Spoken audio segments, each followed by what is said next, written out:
कारण परभणीमध्ये जी घटना घडलेली आहे की जे संविधान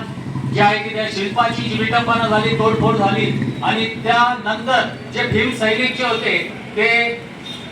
एक लोकशाही पद्धतीने जे आहे की रस्त्यावरती उतरले आणि आंदोलन करत असताना पोलिसांनी जे आहे की त्या आंदोलनकर्त्यांना अटक केली आणि अटक केल्यानंतर ज्या पोलीस कोठडीमध्ये ज्या लोकांना मारझोड झाली किंवा रस्त्यावरती मारझोड झाली, त्या पोलिसांच्या मारझोड मध्ये जे काही बेदम मारलेला असताना जो व्यक्ती होता, जो सोमनाथ सूर्यवंशी, या व्यक्तीला जे काही मार लागलेला होता त्याच्यामध्ये आम्ही पाहतो की त्या व्यक्तीचा पोलीस कोठडीमध्ये मृत्यू झालेला आहे। आणि ही जी काही घटना घडलेली आहे ही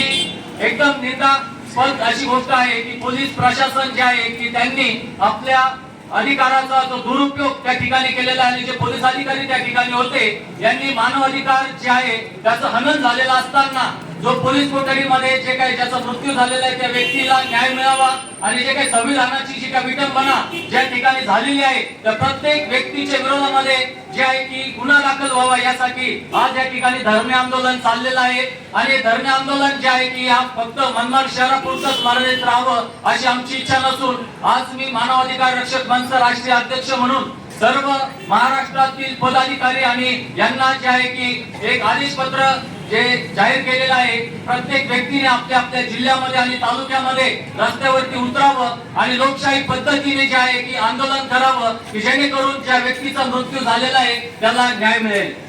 जय भीम।